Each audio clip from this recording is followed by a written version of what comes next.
The split case PMD. There are lots of ways to put a little yellow hot spot on the back of a PMD Nymph, but this is the original gangster. It's kind of a pain in the butt, but I have a hack that you need to see. Watch till the end. That's a big brown. Okay, the split case PMD, without question the most popular nymph in the summertime here in the shop. We'll show you how to tie it. This is a solitude fly sold all over where PMDs are fished and sold. So we'll crank this out. The hook I have in the vise I think is critical. It's a Tiemco 3761, so it's a little bit longer. It's a size 18. I always kind of thought this hook was a little bit funny looking, but when you throw a bead on this and you're building a fly that has a lot of junk going on right behind the bead, it kind of makes sense as to why you would need a little bit of extra length. Anyway, we'll get going on this. I just have a 2mm tungsten black nickel bead and just like a chocolate brown thread of whatever flavor you like. This is the new Semperfly, what do they call it? Classic waxed 12-aught. Great size for these small nymphs. All right, so the tail and legs are going to be mallard. If you do have a chunk of wood duck that you're not telling us about, use wood duck. It's a phenomenal material, but very, very hard to find right now. So if you have wood duck in your collection, use it.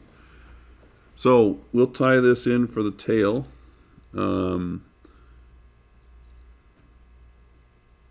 Just like that. That's going to be a pretty short, compact tail. And I'll just wrap that all the way up the body and into the thorax before I trim it off. Now, the original fly calls for a rib of monofilament, but I'm going to omit that step. I'm just going to show kind of a little bit different technique. We've used this before, but it adds a really nice kind of ribby body that dubs down really tight. So just choose your favorite chocolate brown dubbing. I've got just the original hairline dubbing for this one. It's a great dubbing for this kind of stuff. It's real simple. No extra flash to it. It's just straight rabbit. So I'll just take this dubbing and I'll dub it on my thread really, really thin. Just barely dirtying the thread. Just like that. And then what I'm going to do is I'll close off a dubbing loop now. And I'll twist that up. But before I do, I'm going to build up a little bit of taper in this body with my thread. And you don't need to flatten your thread on this one because you're covering it up with dubbing. But just a little bit of a taper there. And I'll use my trusty CNF top twister. I think that's what it's called. I'll stick it in there and twist it. And you'll see how fine that little dubbing noodle gets. So there's our noodle. That little guard hair we're going to get rid of. Maybe. He really wants to be in there to call in the reinforcements. He gone. Alright. So I'll use the rotary feature to wrap this up the body.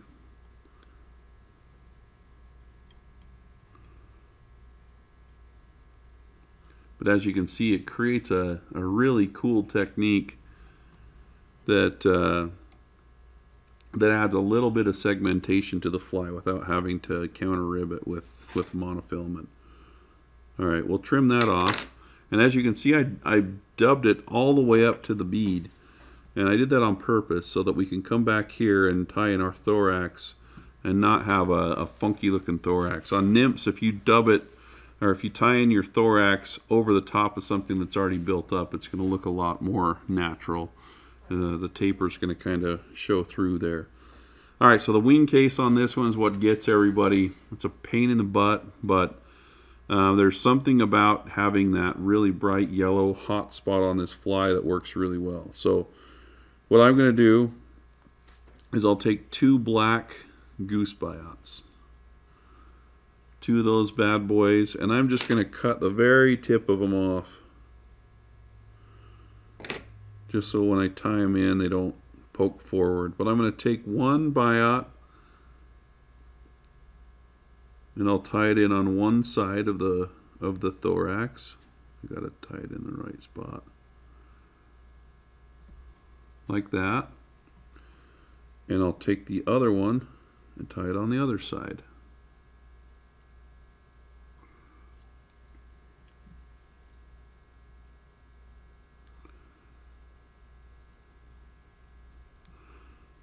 So you see how I have those tied in. Now they're tied maybe a little bit too close to the bead, so I'll pull those back and wrap back almost to the 50% of the hook, or for the 50% point of the hook. So that's where I'll start that, and then I'll take some razor foam. This is the 0.5 millimeter. So in a pack of razor foam, you get 2 sheets of 0.5 and 2 sheets of 1 mil. So I've already pre-cut one of these down. Looks like that. It's roughly like thinner than the gap of the hook. And I'll tie this in just like that. I'll try to tie it in right on top, but I'm going to stretch that back a little bit as I tie it. Make sure you wrap it back all the way to where you tied back your biots, and then I'll just dub over the top of that. You could just wrap thread and use thread as the thorax, but I'm going to use a little bit of dubbing. Now I won't use the rope dub technique on this one because I want it to bug out a little bit more. I just wanted that body to be nice and slim.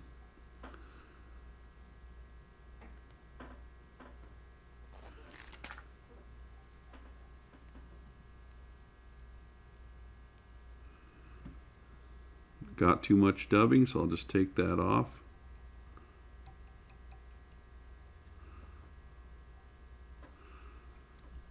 And this is where we'll start working on the legs. I'm going to trim this up a little bit.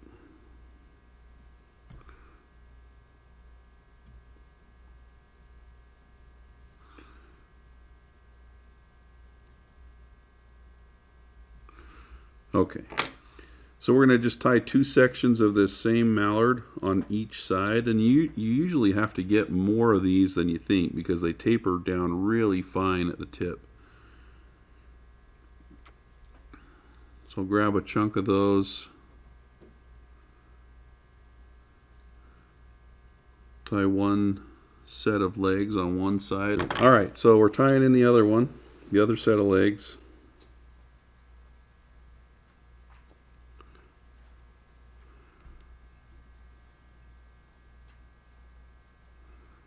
Very carefully place another set of those legs on the other side. So as you can see, just a little flavor of legs on each side of the fly.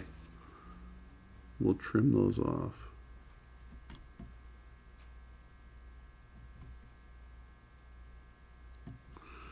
Okay, now we're going to pull the foam over. We're going to give it a little bit of a stretch.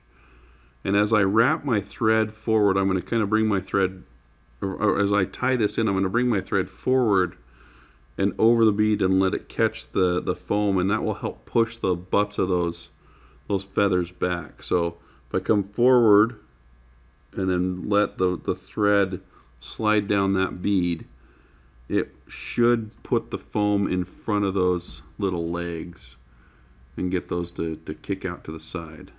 I don't know, I get crazy about tying wing cases in. Then also to reduce the tie-in on this, you can just pull the foam a little bit tight and then snip it close, and then that will reduce that little nub on the foam. Alright, this is the trickiest part of the fly, is pulling these 2 wing cases over and then trimming them off flush.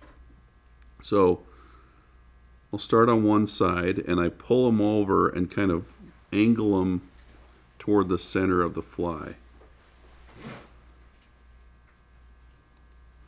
So there's one side, and I'll take the other side and I'll do the same thing.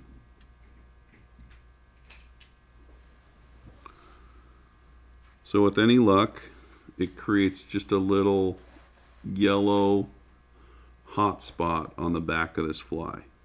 Now, if you're like an OCD tire and you want like a mega clean fly, like I'm not a clean person at all. I'm a pretty messy person, but I always want to make sure my flies are about as clean as I can get them. So trimming these off, even with fine tip scissors, is always going to leave a little nub of biot. So what I'm going to do, on one side of the biot you have the fuzzy fibers. Okay, so fuzzy fiber on this side, non-fuzzy fiber on this side. So what I'm going to do, I'm going to make sure that I'm tied off with 3 or 4 wraps here. Then I'm going to take and I'm going to kind of pull so that the fuzzy side kind of breaks a little bit. I can feel it tear. And once I feel that tear, I'm going to pull it back the other way and it will pop right off of there. I'm going to do the same thing on the other side, tear it and break it off. So now I can just take my thread and wrap over any imperfections here and tie a whip finish.